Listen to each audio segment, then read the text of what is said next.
what's going on, everybody? This is CaseStudyQB, and we are the Political Junkies here back again. And we got a special guest right at the top. I'm going to introduce Imani, Oakley, and she's here for the second time. No, the only woman that's been on our Political Junkie show, and that won't be the last, of course, but she's got that great honor. So, Imani, say something. Say hi to the people. What's up, everybody? Glad to be back. Always a good time on the show. You know, here, while I'm here, I want to just shout out my orgs, PDNJ, Progressive Democrats of New Jersey. Follow them on all their socials, PD of NJ. And make sure you follow my show as well, Upfront Now. You can catch that on Eyes on NJ, all handles, all social media at Eyes on NJ. When are you going to bring me to your show? Oh, yeah. Mondays, it airs Mondays at 5. We're on a different schedule because for those that don't know, I'm in the middle of helping run a campaign right now. So it used to be every Monday at 5, but now we're doing like roughly every other Monday at 5 p.m. Cool. Awesome. So we got our people. So definitely check out Imani at her channel. Then we got our people's John, Carlito, Gabe, Felipe. John, how you doing, my man? I'm good. I'm getting ready for baseball. My Okay, Boston Red Sox is going to have an awful year again, but you know, that's good. That's good. I want them to be bad, so they could just be good for the next 5 years. So that good draft picks. What? All right. Listen, I don't know what to say. They have a $200 million payroll, and it's the most boring roster ever. Wow. All right, Carlito, how you doing, my man? Man, doing all right, man. I'm on this 600 milligram ibuprofen, man, so I'm good. I know you got something to say about the Hawks. I seen you post something that you wanted to say. Go ahead, say. You know, I don't want to brag, man. It's okay. You know, they're just doing their thing. They're doing their thing. That's cool, man. Okay, all right, cool. Gabe, my man. Just getting ready to live that van life. If you haven't followed already, follow at Miami Van Fam on Instagram and to see our journeys. All right, check out my man Gabe. Definitely. Felipe, how you doing? I'm good. I'm surprised that Gabe is joining the van life at his age. It's a very Gen Z thing to do right now. Okay. All right. So the first minimalism. Yeah, there you go. And vans were cool before you were born, son. You don't remember It's a recurring thing, you know. All right, we're gonna get right into it at the top of the hour. You know how I like to be spontaneous. We're gonna bring the trivia. We're gonna bring the trivia. So here's the first question: true or false? Louis DeJoy is still Postmaster General, planning more cuts to the post office. Is that true or is it false? Is he still in power, causing more mayhem? And do you guys remember this guy? He's the one that he slowed down the post. You know, the post of the mail because he was afraid. Well, he didn't say this officially, but I think, you know, Trump told him to do it so that they can mess with the election, all that bad stuff. He's the one when they asked him about the meetings, right? Everything was crossed out. Yeah, exactly. On the calendar. His calendar is totally blanked out. Yep. All right, so true or false? Everybody has an answer? Let me go back to the slide. Everybody has an answer? Who thinks it's true? I'm gonna say true because I don't have faith that the Biden administration got to him yet. Okay. Who says false? Anybody says false? I'm gonna say false. I'll be a contrarian. I'm gonna say false. All right, just to be contrarian. True, just because I really don't know, but I haven't heard anything. I thought it'd be big news if he was gone, exactly. So I'm gonna say true. All right. So the answer is true, and DeJoy is the new assault. This is what it says. My solution starts at the top, firing the whole board who presided over Trump and DeJoy's wrecking of USPS. So this is what Congressman Bill Pascal wants to do, but the Biden administration has not done it yet. You know, so and this is DeJoy is planning more cuts. That's the real news on this thing, that he's continuing what he was doing under Trump, which is crazy. Man, so he didn't resign mad late like Ben Carson? Nope. he didn't leave like rats like all the other people, you know, all the other cabinet members, because I guess those jobs are easier to fire. Of course, they were leaving. But DeJoy, he was assigned to this position, and the way it works is that It's going to be tough for Biden to get rid of him. It's going to be interesting to see what he does. How's it going to be tough? Trump got rid of everybody. Trump, like everything that used to be pre-Trump doesn't no longer apply. Well, depends if it's like a confirmation. He could just fire him. He says he could just say, you're it's done. easy. Put out a tweet that says, "Hey, DeJoy, you don't have a job anymore. You worked for 4 years." That's what Trump did, and he got away with it. All right, so I'm gonna hand the show over to my man Gabe, who wants to discuss some things. Go ahead, Gabe. All right, so there was a topic that was sent to me by a family member over the weekend that they're a recovering, or not recovering yet, but we're trying to get them to recover, MAGA supporter. And this person sent me a video to this documentary movie that was on YouTube called Absolute Proof. And this was by Mike Rendell, better known as the MyPillow CEO. So I saw this, they said, you have to watch this. This is the proof. This is the smoking gun. This is what we've been waiting for. So I got a few minutes into it, and oh my gosh, it's brutal. But your first red flag that you see when you watch something like this is it was on OAN originally. And before the special, which is 2 hours long, started airing, the OAN ran a massive disclaimer. And they were saying that Lindell's words were his alone, and it was not a result of any OAN reporting. And for those who were following the news last week, the same thing was done to Rudy Giuliani by his CBS radio show.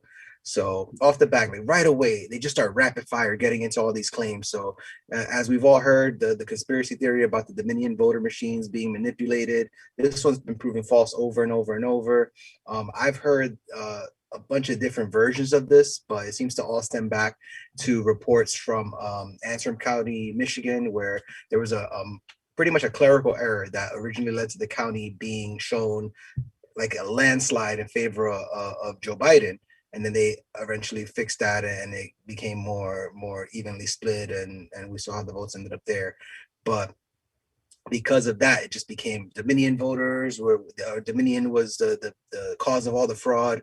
From there, what we've seen is that after a ton of reports about Dominion being a factor in this election, now Dominion has fought back and they've sued a bunch of people. And these lawsuits are going up into the billions for pretty much libel, saying that these are false statements, and they're fighting back. So that claim, number one, false. Another one, the foreign countries, every foreign country, from our allies to our enemies, everybody was involved in this election. Up to this point, cybersecurity experts, election officials, all 50 states have certified the results. There's no credible evidence that China helped or anyone helped Joe Biden win. Is completely false.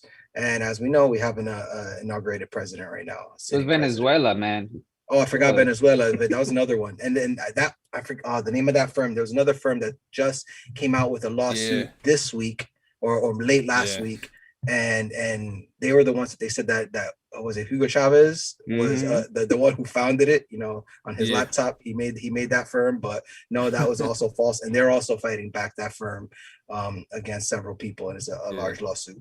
So there were no votes counted multiple times. I think the best way to look at it is there were 60 cases that went to all courts all throughout the country, all the way up to the Supreme Court. And out of the 60 cases, only one small case went in favor of the Trump campaign / Trump coalition. And it wasn't even around voter fraud. It was just around the time that Pennsylvania voters had to fix the errors on their mail-in ballots.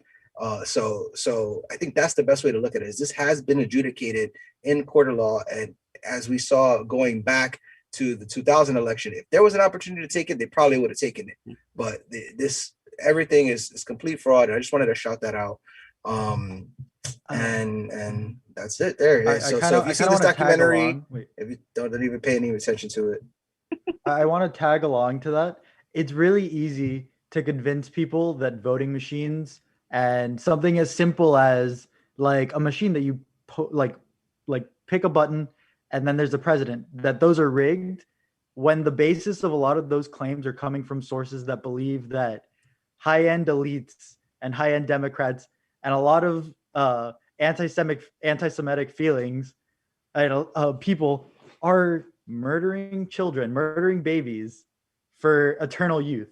That's the lunacy that just gets watered down and watered down and watered down to the point that it's easy to disregard 60 cases of just brute evidence because at the end of the day, the elites murder babies just to stay in power. Like, it's really hard to convince people who are this lost and this delusional that And there man, the is people that a better believe way. that get elected to Congress. But you know what though? It's interesting. Like the people who run for office and, you know, spew that craziness, there's just, I have no mercy for them. Like, I just think they should be removed and be relentless. But like your everyday person, you know, we talk about how these folks are believing this, but what we really should focus on, and when I say we, I mean like either anybody who is to the left of Republicans. So whether you're a Democrat, you know, whatever party you're a part of, right? Republicans do these like misinformation campaigns for years in certain areas. Like in certain areas that they think they can like sway people in their direction, they do misinformation campaigning for years. Their online game is crazy when it comes to like, it's scarily good. And just people on the left of that tend to be asleep at the wheel. Either they're asleep at the wheel like the Democrats, like the establishment Democrats are 100% asleep at the wheel, or they just don't have the money and like the resources and the manpower to get kind of a digital program like that going. And like, yeah, so, you know, I get that we want to just like kind of write those folks off. But, you know, again, definitely write the ones off who are in power. Definitely write the ones off who run for Congress, right? Like forget them because they're powerful, right? But your everyday average person is probably just like trying to get good information, but they're victims of these misinformation campaigns, and the people with money on the other side, the establishment Democrats, are not doing anything to counter that. And that's just like crazy. We've known this for a number of years now that Republicans do this. And the fact that establishment Dems have really not taken it upon themselves to do a counter campaign to that, it's just madness. Like, I don't understand it. I don't understand their decision-making process at all, which may be a good thing, but. You know, especially too, because they're actually also people with money on the Republican side fueling this, like all the anti-mask things. It was just like the Tea Party, astroturfing, people with money like the Mercers funding this information just for their political gain because they just want people to be anti-government. So then, you know, all the structures that prevent them from making as much money as possible and creating their fiefdom, you know, just getting in the way. They want to get it down. So, you know, you got people with money just straight up funding lies because it helps their pocket. Yep. You have company like Facebook that they don't care. You know, they take the money in because I had a conversation with Trump supporter and they go in and be like, oh, look at this Facebook group. Look at this. This is like my source. Look, this is right. And I'm like, how can you like say that's right? Like, and, you know, you try to talk to them and you try to say, okay, let's look for it like anywhere else. Let's go to different sources and you can't find it anywhere. And they fight to death and tell you that's like the truth and they believe it. And Facebook doesn't do anything about it because all Facebook care about is money. You know, another thing is related to this is that there was an article that I shared with you guys that was on Axios about a meeting that happened after the election with Sidney Powell and a bunch of the people that are trying to still fight the election up to this point, going into the White House and trying to convince Trump to keep fighting and to stay there and to get the military to establish some kind of to basically take over in order for them to confiscate the Dominion voting machines. And the people that are also Republicans, but they're a little bit more sane, that were in the White House, like his aides, were telling him, listen, but show me, prove. You got nothing. We'll fight as much as possible. You got to show me something. And what they said was like, look, Trump, these people, they already give you up. They don't believe in you. And Trump is like, well, come on. I mean, at least they're trying. They don't have anything yet, but at least they're trying. So I'm like, come on, man, they got nothing. And even Sidney Powell was saying that Giuliani didn't even know everything that was going on, because when she came up with the whole Venezuela thing, even Giuliani was like, yeah, she got nothing to do with me, son. So kind of to wrap it up. Yeah, let's wrap it up. The best part about this is when the MyPillow guy, after this, he's been canceled by everyone. His products are not being featured now in many retail stores. taken down from different websites, and he was pretty much whining about it. But it's funny how Republicans, when it's something that's good for the people, they hate it. They call it socialism, but in that case, it's capitalism. But in this case, it actually is capitalism, because it's capitalism, is freedom of speech. It's the beauty of America that we are able to look at this guy, take his opinions. Do we agree? Do we not agree? When we don't agree, we don't support him. And that's about as American as it gets. So it's a sad documentary that he made, and that he's fallen to that level. And I think that now it's up to our freedom of speech to let him know how we feel about it. 100%, 100%. I also want to give a shout out to Izzy. You're not going to see his box, but he's in the background. He's in the chat, and our guy Mendon, who is also in Twitch. But I want to go to the chat real quick and give a shout out to Alan Ambrister, who said, "It's easy to spread hate and fear online. The audience looks for it themselves." So it's totally true. All right, so Alan, he's also lying, because he said it's like Jersey Shore. Well, at least Jersey Shore was sexy. This is more like Honey Boo Boo. Disclaimer: I haven't seen either one. I think he's lying. He's probably seen both of them. Oh, you're getting called out. I agree with you on that one. I want to go to this. This was a tweet. This was a tweet that it says, "If Hillary was president, we'll all be at brunch." All right. This was an infamous tweet from picture from a while back. And now that Biden is president, this is what we have here. So here's Sarah Cooper, who's a comedian. She has her own show on Netflix. She said, "For a moment, I forgot who the Secretary of Education was. Decided not to look it up. It feels so good not knowing things." And then this person here, she said, "Holy, you know what? Yeah, I have no effing clue. This is nice. I like it." So what you guys think about that? That's how we... That's see. Go ahead. And I was afraid that this was going to happen. Yeah. Right. Because people just will go back to, like, the thing about Trump that I think really bothered most folks was just that he did kind of the same stuff that we've seen other presidents do in the past, and, maybe to more degree. But the thing about it was that he was just very rude about it. He was just very rude and blunt and all that. And I think, I had this feeling, and I'm hoping I'm wrong. Like, this is the one time, like, I'm a person that's pretty arrogant. Like, I like being right. But this is the one time that I hope I'm wrong. But I feel like people really just didn't like Trump because he was just so upfront about all the oppression. Whereas, people in the past were a little bit more, smoke and mirrors type of oppression. And like that type of tweet, exactly that type of kind of spirit, just like, who cares, like, what's happening to our youth and the education they're getting? Who cares about student loans? Who cares about all that? I don't know. I can go back to sleep now. I'm rich and happy. Like, that's ridiculous. Yeah. This is why you have groups like the Lincoln Project, because they didn't care about all the tax cuts and all the deregulation that Trump was doing. But when he was a little bit uncouth, they can't have that. Yeah. See, but I want to disagree, because part of it is, yes, okay, they don't know who the education secretary is and they're happy about it just because there's no mainstream news breaking. But I think it's not that deep. I think it's just satire about how someone genuinely qualified is in the position, and we don't need to worry that they're a ridiculous idiot who is going to defund public school, like, just ruin as much as they can touch to make a quick buck. And I think, man, like, the problem that we have is the same thing. It's like everybody's like, "Oh, look, we got a Latino Secretary of State, Secretary of Education. We got a Black Secretary of Defense. Like, we have a woman here. We have, like, we're falling back into this whole, like, just because they are Latino, just because they're Black, or just because they're a woman, just because, whatever there is, like, what's the policy? What are they doing? What are, like." And we all hear, "Oh yeah, like the first Latino Secretary of Education." Like, dude, like, what is he doing? Like, and that's the problem, like that she said. Like, we're facing into this. Like, people are just getting into, like, well, I don't care, as long as it's not Trump, we're back to normal. And like, we're just gonna get stuck. We're gonna get stuck 4 years, and they're gonna get, well, where's Trump? And then everybody's gonna be like, "Oh, but how did we get here? What did Biden do?"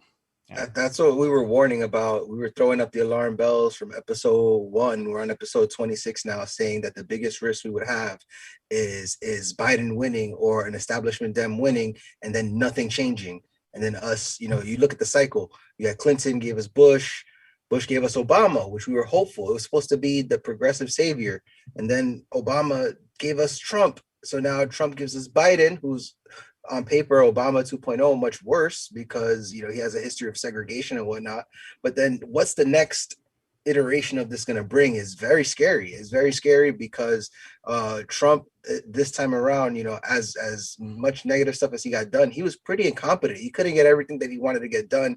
He had no rhyme or reason. He was all over the place. The next one is going to be scary when you get somebody that's like a Ted Cruz or Marco Rubio or somebody like that who they're gonna look nice on paper, they're gonna say the right things, and then behind the scenes they're gonna stick the shank in you. It's really scary of what's the next step. And we're already taking all the wrong steps. We have the $15 minimum wage. Biden's not pushing it through as part of the coronavirus stimulus, and that's how we know he really doesn't want it. Because if you really wanted it, you put it through at the same time. Yep. And the other thing, and the stimulus checks, they said $2,000 checks. Then it became $1,400 checks. Now it's going to be means tested. And all they're doing is whittling down, negotiating against themselves. They have all three branches of government. Don't negotiate against yourself. Negotiate, get it done, and the people will reelect you. The people will be supporting you.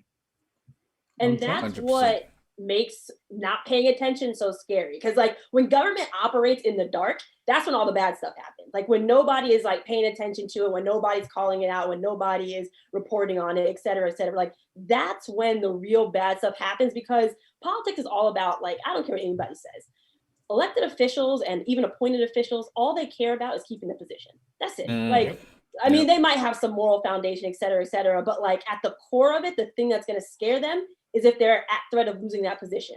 When nobody pays attention, when no news sources are paying attention, no average citizens are paying attention, no other politicians are paying attention to them, that's when they just do whatever, because who's going to threaten them? No one knows what they're doing. No one's paying attention to what they're doing. So they're sitting pretty. And that's like just what's so scary about people, saying stuff like, oh yeah, I don't even know who it is. Like that's not good. That's when the worst of government comes out. That's when we get Ivanka in 2024. Somebody that's going to be very like polished. She's going to know how to speak, and Jared's going to run everything in the background. I hope not. All right, let's move on. Hey, that's anti-Semitism. Watch out. But also, Before we go to Carlito's rapid fire, I'm going to bring back one more trivia question just to break things up a little bit. So here's the next question. Which congressperson warns progressives will revolt if Dems poison relief bill by curbing eligibility for $1,400 checks? So which one of these Congress people? I don't know who I want to say, but all right. So everybody has an answer. Jamal. Everybody has an answer. Wait, everybody what was the question one more time? So which congressperson warns? They're warning progressives will revolt if Democrats poison this relief bill by curbing eligibility for $1,400 checks. Oh, that's something Debbie would say. I think so. She would say, and I mean. No, that's why I think it's a trap, but I think it's Ilhan Omar. She wasn't answered last week, so I'm gonna go against her, and I'm gonna say, John, why you think it's Debbie? You said this is something Debbie would say. That's what you said. Yeah, because like I don't think Jamal and Elon are gonna say like that. They're just gonna be like, "Oh, we just disappointed, and we're gonna keep it moving." So I think Debbie would say that. All right, let me give the answer. Poison? Yeah, I see what you said. I don't think. Yeah. Let me give the answer. So the answer is. Wait, I want to guess Rashida. Wait. She wasn't even in there. Sorry. But she probably did say it too. I'm just thinking of the word revolt. Like, who would say that? She would. She Yeah. would. Yeah. That's why I went with Ilhan Omar. Ilhan Omar, she's the one that said Democrats with a slim majority in this Congress can't pass the bill without progressives and must resist suggestions that will ultimately tank this relief bill. So I was actually proud. She made a strong statement. She's the whip of the Congressional Progressives Caucus. And she's like letting them know, hey, you're going to lose progressives if you guys try to means test this or target it. They're trying to bring the threshold down from 75,000 per person, like for an individual. They want to bring it down to 50,000 for individual. So, Bernie already said he's not voting for that too. So See, yeah, exactly. I think there's positives and negatives to only having 50 Democratic senators, and both a positive and a negative is that every senator can act as Democratic majority leader. If Joe Manchin says no, then something is no. But also, if Bernie Sanders says no, they're gonna have to cater to Bernie Sanders too a little bit. But this And is the thing, gives Felipe. actual negotiation room. I just don't understand what. Oh, sorry. Okay. Yeah, real quick. That the progressives or the Bernies, they have the people on their side. You know, this is very popular, especially even amongst Republicans. Doing these things are popular, so they can go to a Joe Manchin and put pressure on them. And go ahead, Felipe. I have some numbers. Change.org ran a poll about the specific $1.9 trillion COVID bill, and 40% of Republicans who voted for Donald Trump support that bill. Exactly. And over 70% of the country support that bill in its entirety with the $15 minimum wage and the full $1.9 trillion with the 1,400 checks. Listen, all we need is AOC to talk to Schumer real quick, because he's doing anything she says right now to avoid a competition. Yeah, there you go. Florida passed the $15 minimum wage. How could we not pass it nationally?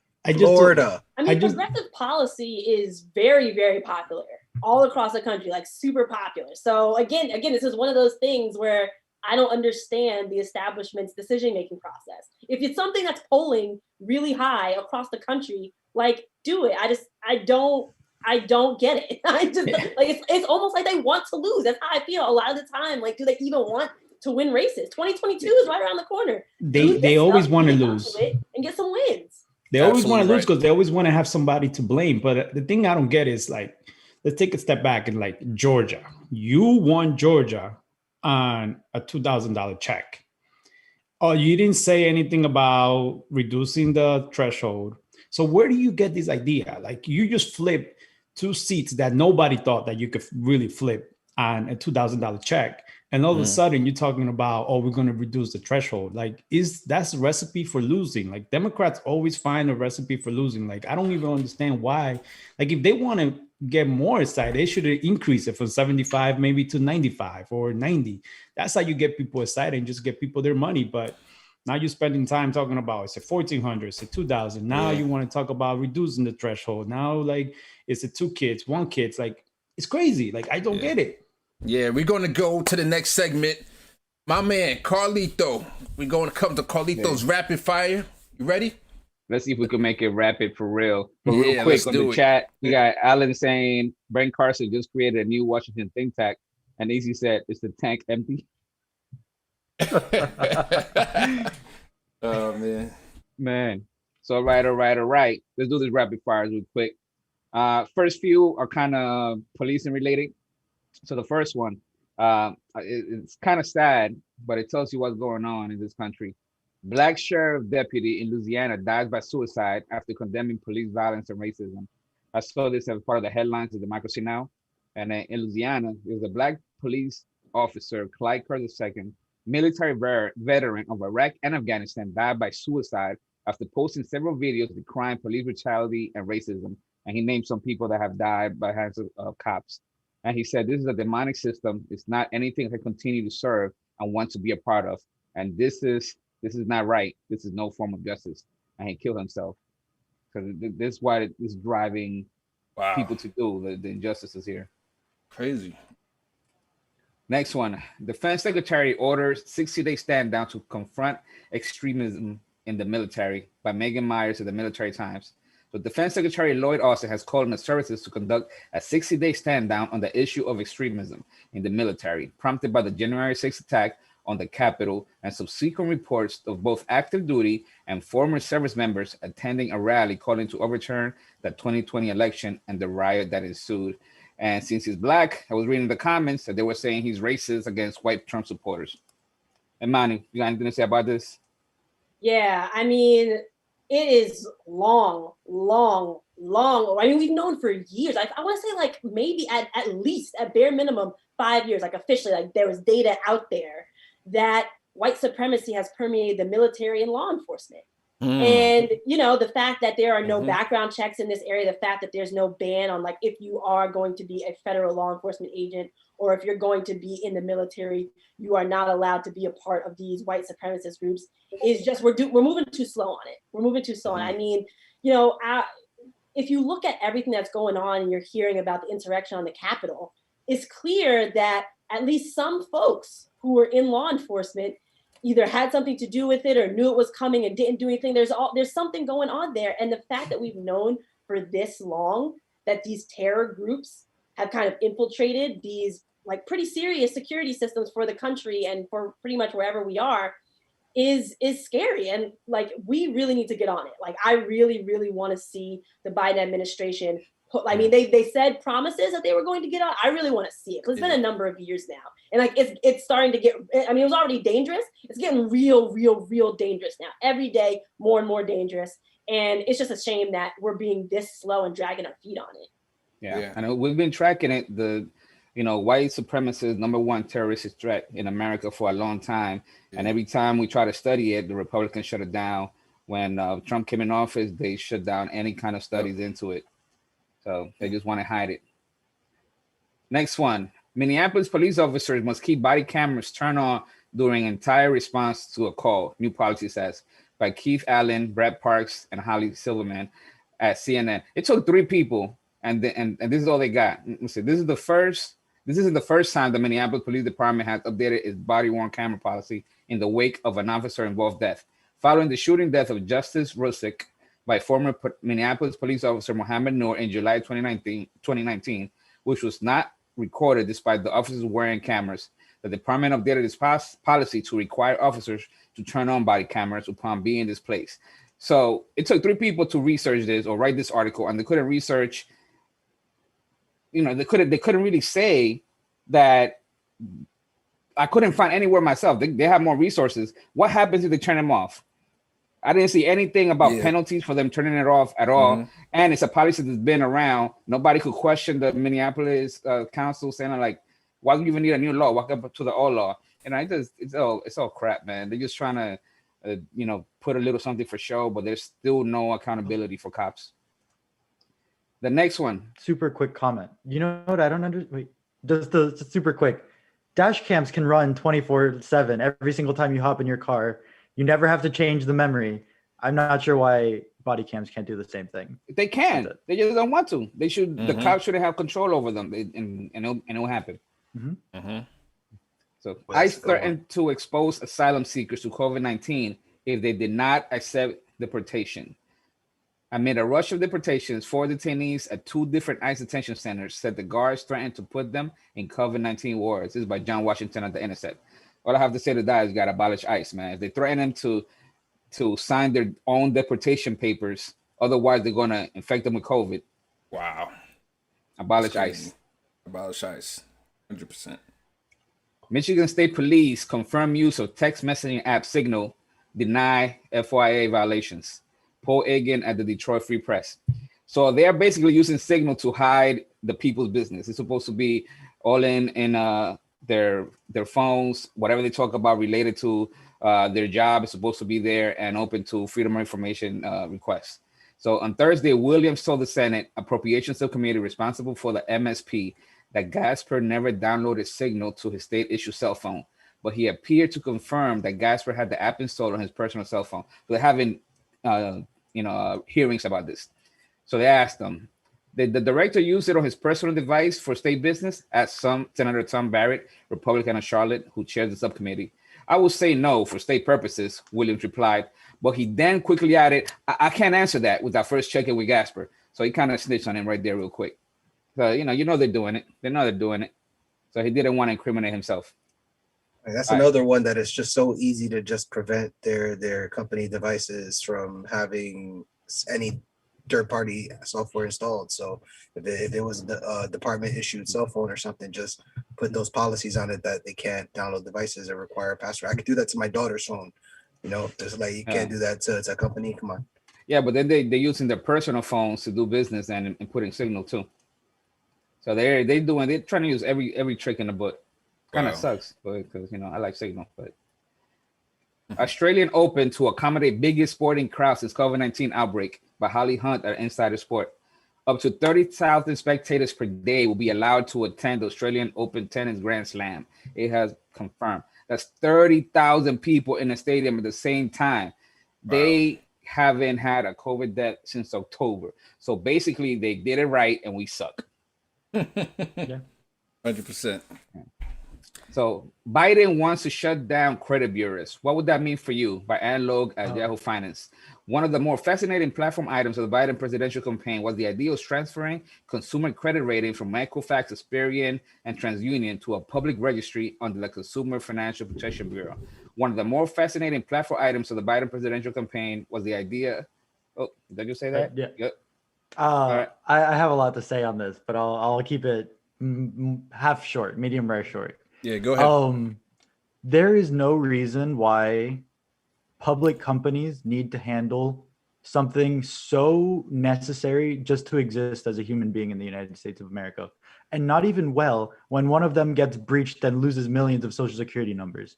That's point number one. Mm-hmm. Point number two, credit is so, it says further down in the article, it's used both to like limit racial equality and income equality, because if you miss one payment, just one, on any of your credit cards, on any loan, anything at all, it stays on your credit for 7 years.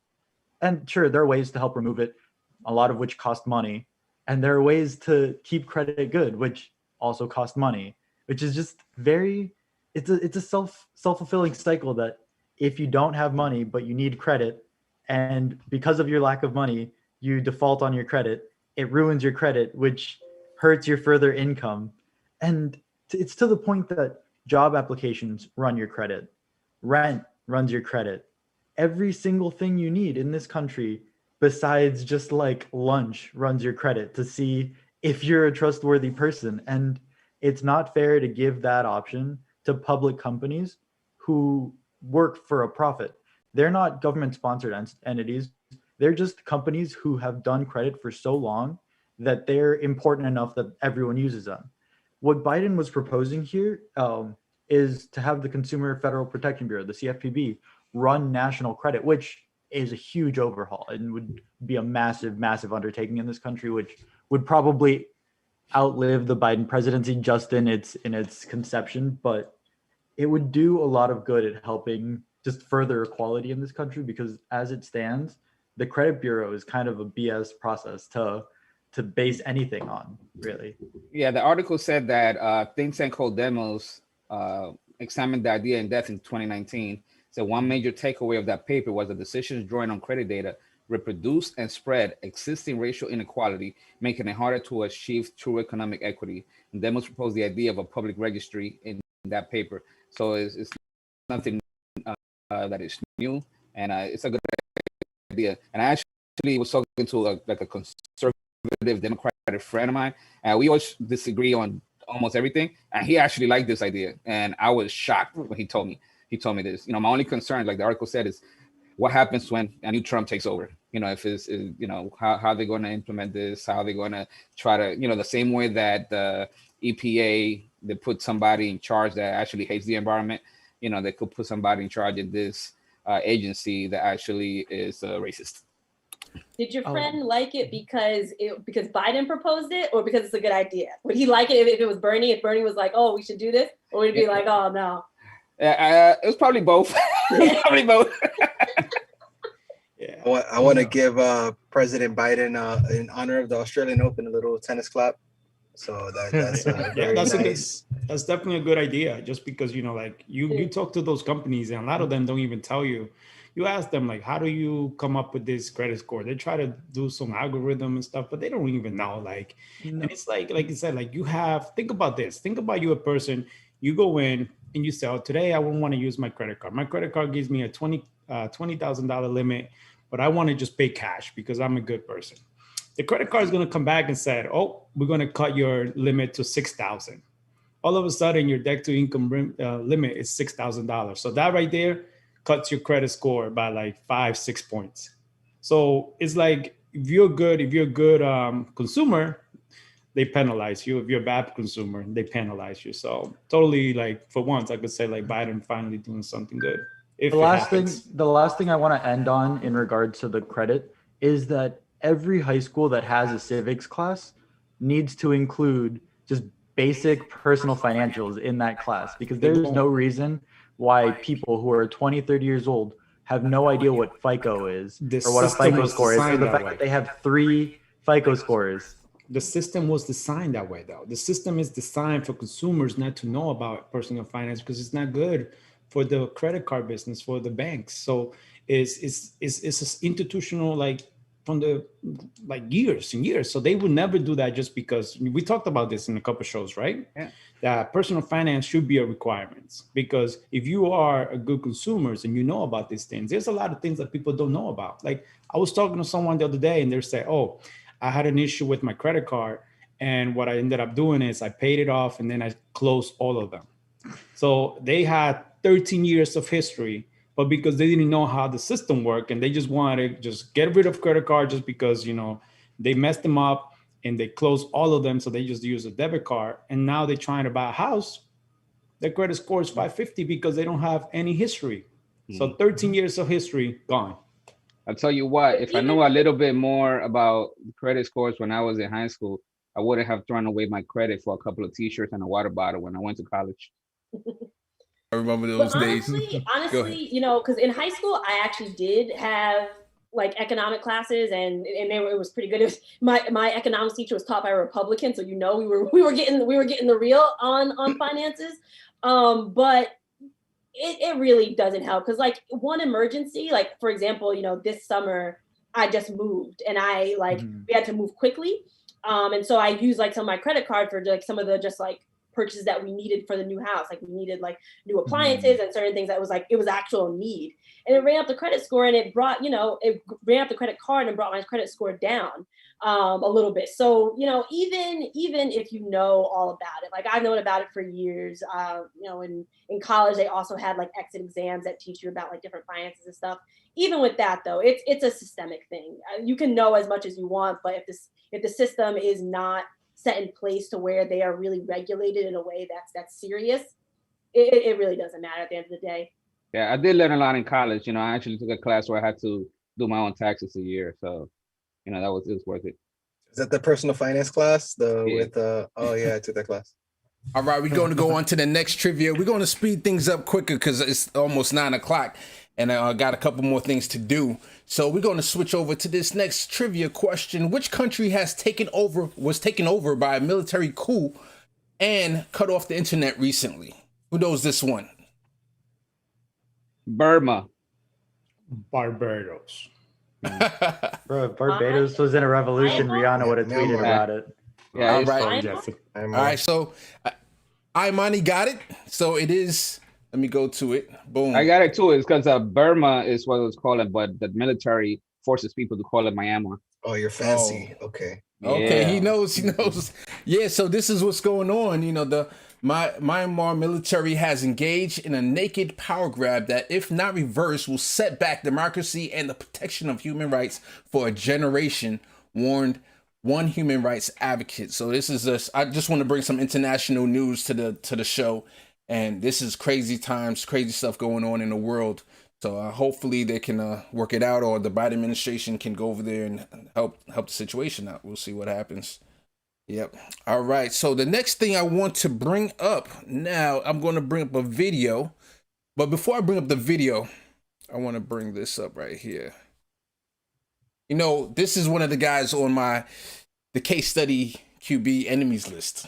And this is a tweet that's been going around. It says how it started. So this says American crisis leadership lesson from the COVID-19 pandemic. Andrew Cuomo, how he got a lot of accolades for doing absolutely nothing, actually.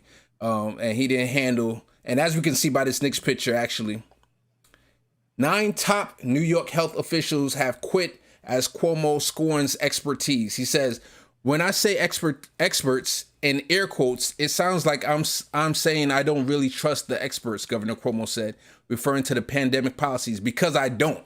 So he doesn't trust the experts. And also last thing before I pass it on to the panel, Letitia James, who's the Attorney General, had just brought up a huge lawsuit against Cuomo, how he dealt with COVID and the nursing homes. So what you guys think about that? Yeah. Yeah, he was doing the same thing. You know, the Republicans do, you know, experts calling it fake news, man. It's shameful. Yep. That's the first thing I was going to bring up was the nursing homes. Wait, hold on, Gabe, and then Imani next. Go ahead, Gabe. Real quick, that's what I was just going to point out, was that he might hate the experts, but look at what he did with the nursing homes. It was just that he kicked off the pandemic. He was the one that really, his policies helped it explode in New York. So 100%. Imani? Yeah, I was just gonna say, but this shows you the power of comms in government. You know, like people really respect the policy and data folks, right? And that's great. Like we need those folks, absolutely. But think about back when people were calling him like, oh, Zaddy Cuomo and like all of those things, because he was like doing those news conferences every day about COVID, right? That sold a message. That sold an image, right? So if we as the left, if we, you know, people who are into government and politics, if we really want to make sure that our agenda is pushed, we need to get right with comms. We need to get everybody who we don't want to do it is doing it. So everybody that we want to do it needs to turn it up. If there's anything that we learned from Trump is that personality sells, and Cuomo played that game. He was attacking, being a bulldog out there, and he did enough to, I don't know if he won, but it got him nominated for a daytime Emmy over those press conferences. Oh yeah. Yeah, but you got to think about, like, this is like a perfect example of what the corporate media, the power of the corporate media, right? So Cuomo went in and said, we don't have to do anything. We are prepared. So he basically made a mess. Then he went on his brother's show every day. They like throw jabs at each other. And everybody's like, oh, Cuomo 2024. Oh, Cuomo may replace Biden if we go to a concert convention. Like, everybody was loving it, but he made his own mess. Like, he totally messed it up. Like, he was not ready because he wanted to be this big guy and like, I know it all. And he was not ready at all. And then all of a sudden, everybody's like in love with the guy. But if you know him, you know that Cuomo is like one of the worst politicians out there. Oh, of course. And I just want to shout out real quick that Pamela said spot on, Imani. Go ahead, Carlito. I know people that like him because they basically like some types of corruption. They like the business. If it's making them money, they like it. And Cuomo is good at giving people not kickbacks, but rewarding his friends and the industries that support him. He's good at giving them some projects and things to work on. So I guess you could say that he got the Obama treatment. People remember the good and the press conference, but they kind of when it comes to everything else. So Carlito, you just described a typical Democrat. So real quick, let me jump in here real quick, because it basically, if you just show yourself as a strong leader and you make the facade that you handling things, the media apparently, and especially if the media plays that up, then you're going to get credit for it.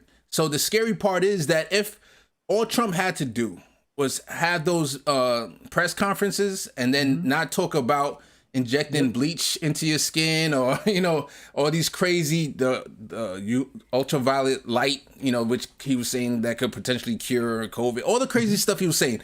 Literally, he should have just put Fauci up there and stand to the side. He could have been reelected with no problems. No, that's the crazy part. So what Fauci? Last point. Go ahead, Felipe. Do you know what Fauci's approval rating was during during right at the beginning? He was above 90-something% in the United States of America with Republicans, Democrat support. He was the most trusted figure in regards to coronavirus and just viruses in general. This man, an American hero, but I'm gonna go that far. Don't go that far. He also said at the beginning, don't wear masks. He also said not to wear masks. I don't blame him for that, because as more data comes in, you change the prescription is. But as soon as Trump started badmouthing him, then approval rating started ticking down. Yeah. All right, let's move on to this video. Trump didn't like the spotlight. all on Case, real quick. If you're watching the video right now, make sure to like. It doesn't cost anything, but it helps get our message out and our videos out to everybody. You're gonna get the real here. You're gonna get us criticizing Democrats and criticizing Republicans, and we're gonna call it how we see it. We're more leaning left, but we're gonna call out everybody, and we're gonna keep it as honest and as genuine as we can. And we gotta give credit when credit is due as well. So definitely, 100%. 100%. Thank you for that, Gabe.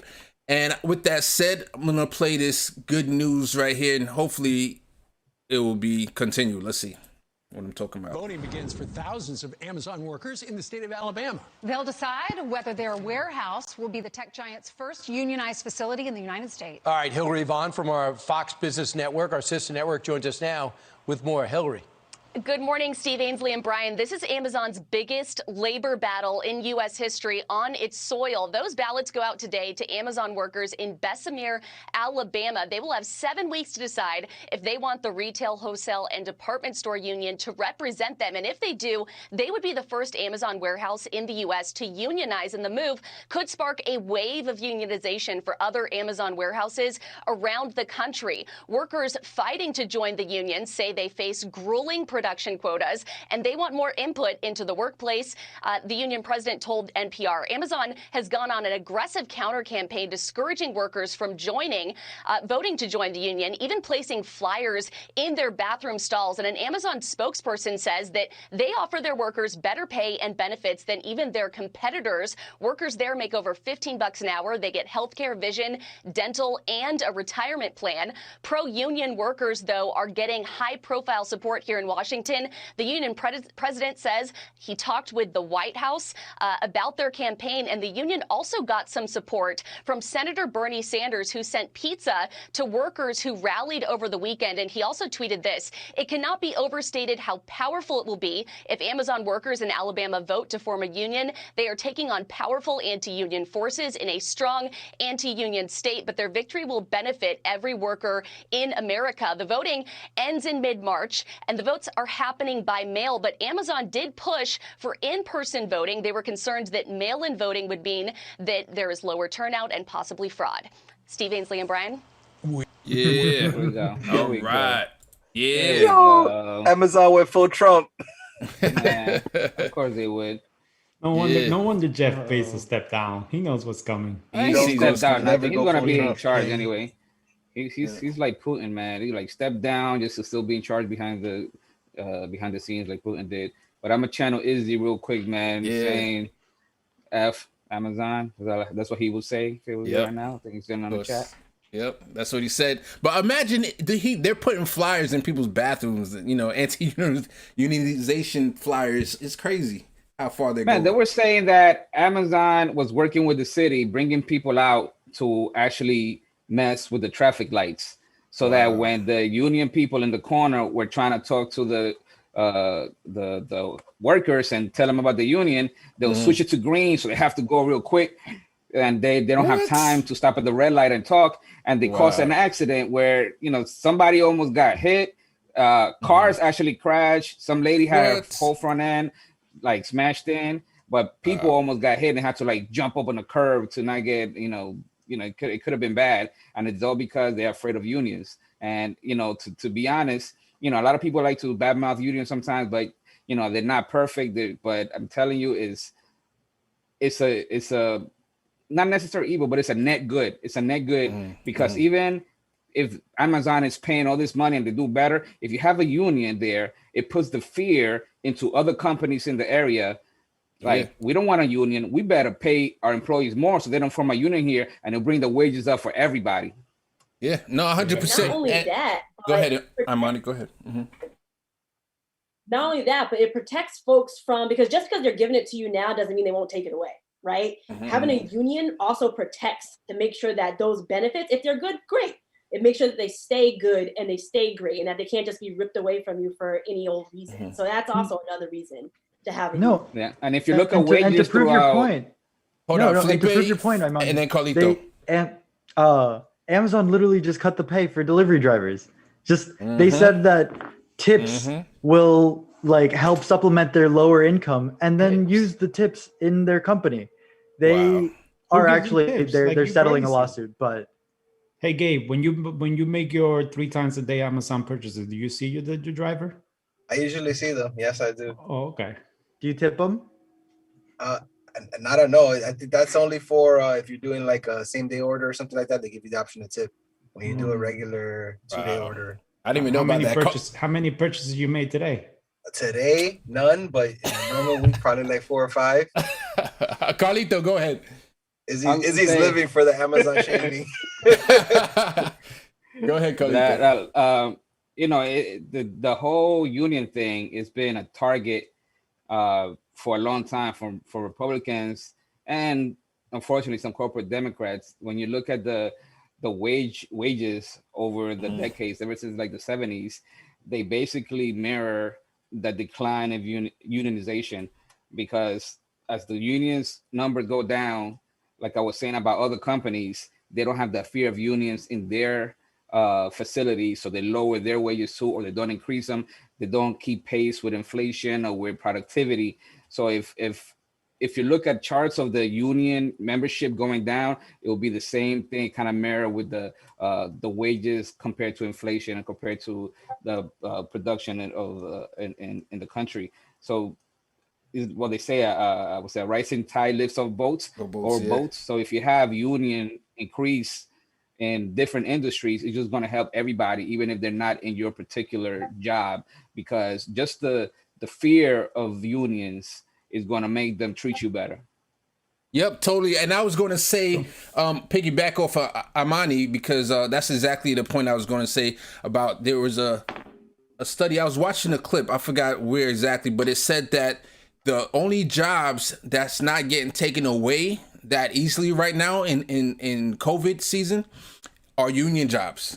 And that's because you have a union who can help protect those jobs. All right. So we got about 3 minutes left, and I just wanted to wrap up with a quick discussion. So we have HR 1, right, which is a big legislation that the House, they introduced it, I believe, in the last session, and they introduced it in this session also, which is like reform.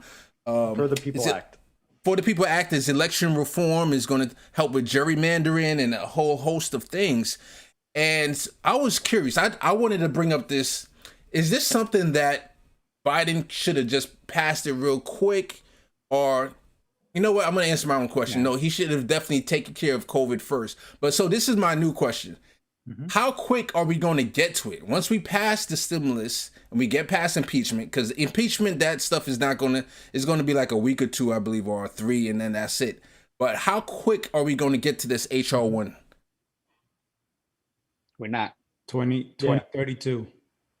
I mean, we could get to it, but it's not going to be as written, because just the fact that it deals with money and politics, Biden is not going to go for that.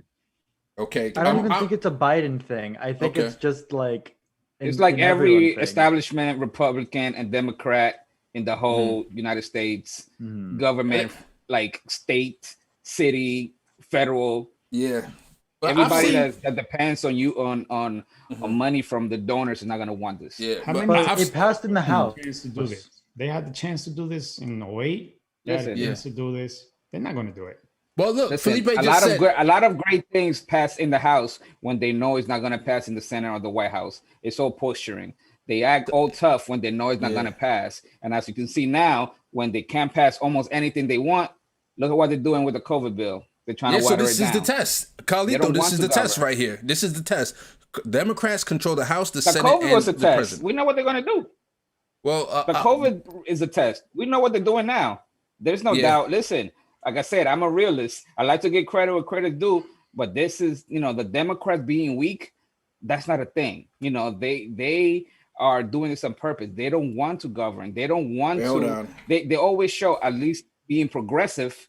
Progressive. They only do that when they know there's no chance it's going to pass. So we got 1 minute left. So against the progressives. Let me jump back in. I want to push back though, because I agree with COVID stuff. And if you're talking about with Joe Manchin and how he want to target, the stimulus. If you're talking about that, then that's ideology, that's a debate that they can have. I'm talking about HR. This is straight up corruption. I want to see Joe Manchin argue against HR 1 or any aspect of it. You know what I'm saying? Like, so this is in the Democrats' court.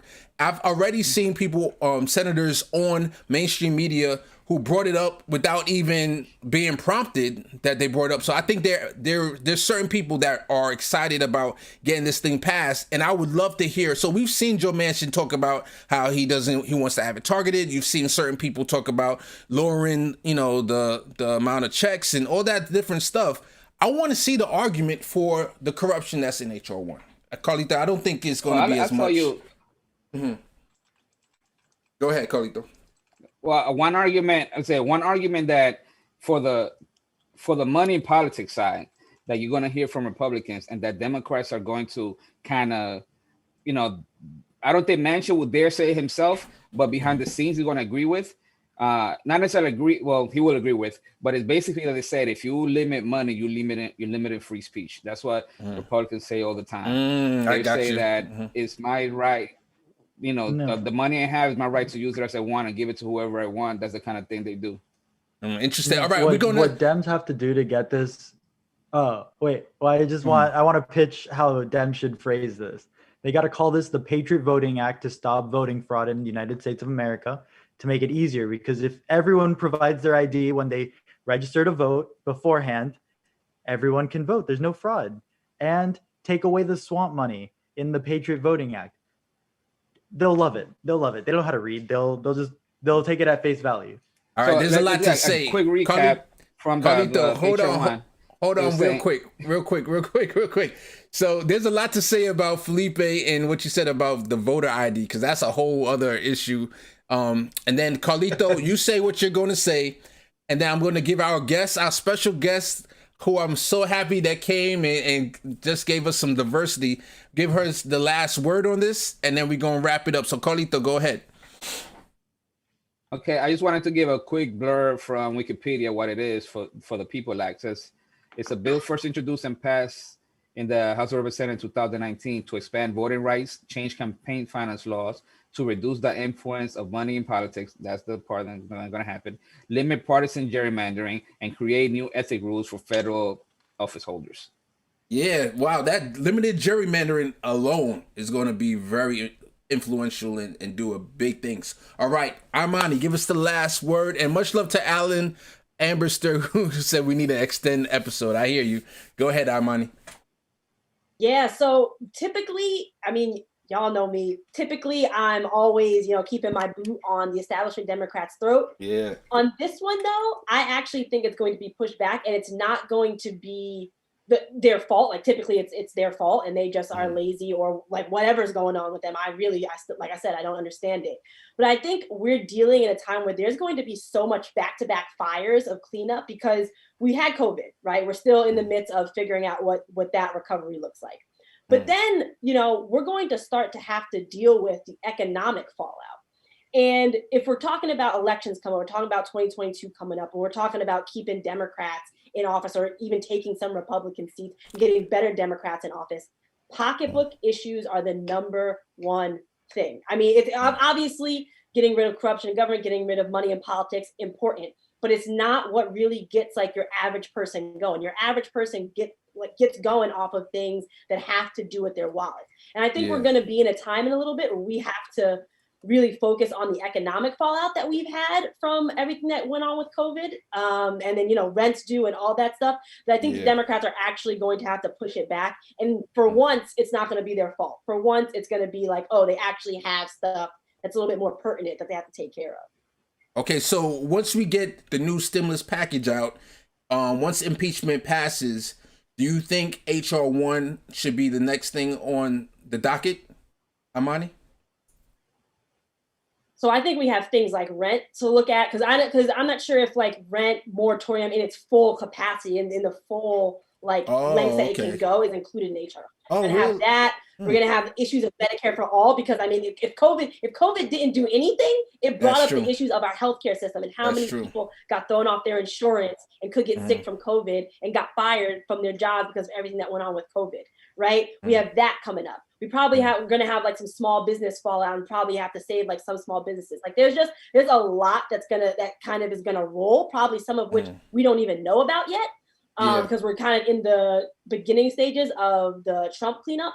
So it's hard to really say like when we're going to get to it. But I think for once, and again, everybody who's watching me on this show right now, typically I'm blaming things on the establishment because they make really bad decisions. This one, though, I actually think they have a considerable amount of fires to put out before we get to that bill. Just a guess. I hear you. And I thought that HR one would be low hanging fruit, that it would be a no-brainer, but maybe I'm wrong. Maybe, like Carlito said, somebody's going to come up with something like Joe Manchin or Christian Sinema, or somebody's going to say something that would turn this into a long fight that is going to take up political capital. And then people are going to say, well, what about the rent? What about healthcare? What about all this different stuff? Especially on healthcare, we don't hear Biden talking about the public option even anymore. They're talking about COBRA, extending COBRA and all this other crap. But let's wrap it up. This episode went by so fast, and I just definitely enjoyed the conversation. I want to give a shout out to Alan Amberster in the chat. I want to give a shout out to Pamela. Let me see, anybody else? Somebody tell me if I'm missing anybody. Bidone. Pamela. Yeah. I think we got everybody. Jesus was in the chat. Okay. Anthony. Jesus. Okay. Jesus. Cool. Jesus.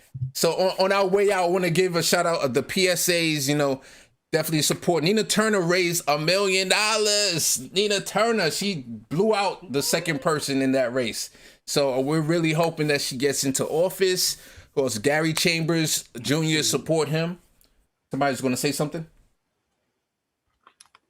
Somebody? This is what I'm talking about. We happy that she raised $1 million because the money buys seats, man. Yeah, the money like I would love a really strong HR1 because to me, the number one issue is money in politics because you get rid of that, everything else will fall in place, man. Yeah, I was thinking the same thing, Carlito. Like, if we could get rid of money in politics, everything else will fall into place. Like, I was listening to Crystal Kyle and Friends, which is that podcast with Nina Turner was on it, and they asked her, hey, what would be the number one thing that you can pass? And she said Medicare for all, which I agree with you. Medicare for all is important. But I personally think if you could get money out of politics and like if you can with the magic wand have one wish, get rid of money in politics, and then everything else I would think would be able to pass. But anyway, we gotta wrap this show up. At least from that, never mind. Go ahead, Carlito. Go ahead. But yeah, go ahead. Finish your thought. HR1 says reduce the influence of money. It doesn't say eliminate. So who knows how it's already watered down before it gets watered down more. Then you got to deal with the Supreme Court too. So it's hard, man. It's hard. Yeah. This will be another discussion and a half, another episode and a half to discuss this. But I love the discussion. I love talking to my guys. Anything else? So Voters Choice NJ, that's ranked choice voting being passed in New Jersey. Imani, shout out our organization, Progressives NJ.